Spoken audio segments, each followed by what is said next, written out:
بسم الله الرحمن الرحيم. قاف والقرآن المجيد بل عجبوا أن جاءهم منذر منهم فقال الكافرون هذا شيء عجيب أإذا متنا وكنا ترابا ذلك رجع بعيد قد علمنا ما تنقص الأرض منهم وعندنا كتاب حفيظ بل كذبوا بالحق لما جاءهم فهم في أمر مريج أفلم ينظروا إلى السماء فوقهم كيف بنيناها وزيناها وما لها من فروج والأرض مددناها وألقينا فيها رواسي وأنبتنا فيها من كل زوج بهيج تبصرة وذكرى لكل عبد منيب ونزلنا من السماء ماء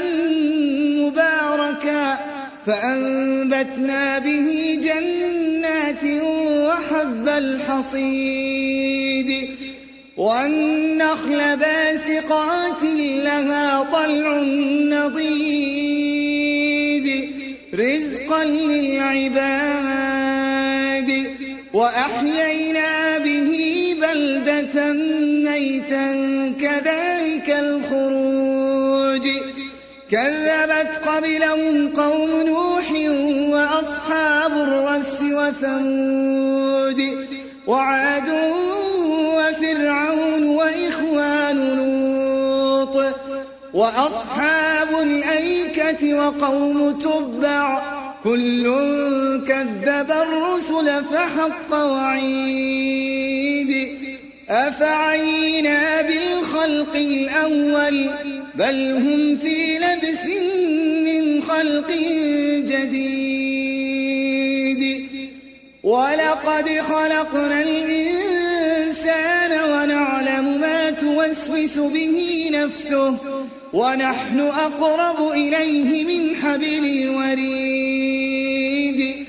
إذ يتلقى المتلقيان عن اليمين وعن الشمال قعيد ما يلفظ من قول إلا لديه رقيب عتيد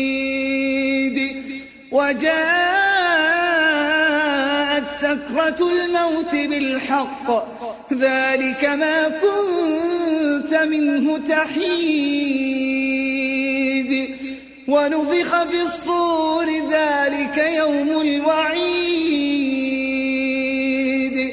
وجاءت كل نفس معها سائق وشهيد لقد كنت في غفلة من هذا فكشفنا عنك غطاءك فبصرك اليوم حديد ولقد خلقنا الإنسان ونعلم ما توسوس به نفسه ونحن أقرب إليه من حبل الوريد إذ يتلقى المتلقيان عن اليمين وعن الشمال قعيد ما يلفظ من قول إلا لديه رقيب عتيد وجاءت سكرة الموت بالحق ذلك ما كنت منه تحيد ونفخ في الصور ذلك يوم الوعيد وجاءت كل نفس معها سائق شهيد لقد كنت في غفلة من هذا فكشفنا عنك غطاءك فبصرك اليوم حديد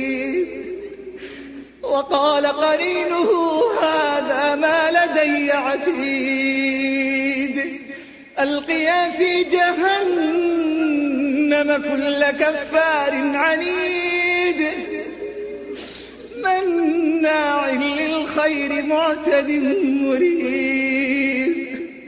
الذي جعل مع الله إلها آخر فألقياه في العذاب الشديد قال قرينه ربنا ما أطغيته ولكن كان في ضلال بعيد قال لا تختصموا لدي وقد قدمت إليكم بالوعيد ما يبدل القول لدي وما أنا بظلام للعبيد يوم نقول لجهنم هل امتلأت وتقول هل من مزيد يوم نقول لجهنم هل امتلأت وتقول هل من مزيد يوم نقول لجهنم هل امتلأت وتقول هل من مزيد وأزلفت الجنة للمتقين غير بعيد وأزلفت الجنة للمتقين غير بعيد هذا ما توعدون لكل أواب حفيظ من خشي الرحمن بالغيب وجاء بقلب منيب ادخلوها بسلام ذلك يوم الخلود لهم ما يشاءون فيها ولدينا مزيد ادخلوها بسلام ذلك يوم الخلود لهم ما يشاءون فيها ولدينا مزيد وكم أهلكنا قبلهم من قرن هم أشد منهم بطشا فنقبوا في البلاد هل من محيص إن في ذلك لذكرى لمن كان له قلب أو ألقى السمع وهو شهيد ولقد خلقنا السماوات والأرض وما بينهما في 6 أيام وما مسنا من لغوب فاصبر على ما يقولون وسبح بحمد ربك قبل طلوع الشمس وقبل الغروب ومن الليل فسبح وأدبار السجود واستمع يوم ينادي مناد من مكان قريب يوم يسمعون الصيحة بالحق ذلك يوم الخروج إنا نحن نحيي ونميت وإلينا المصير يوم تشقق الأرض عنهم سراعا ذلك حشر علينا يسير نحن أعلم بما يقولون وما أنت عليهم بجبار فذكر بالقرآن من يخاف وعيد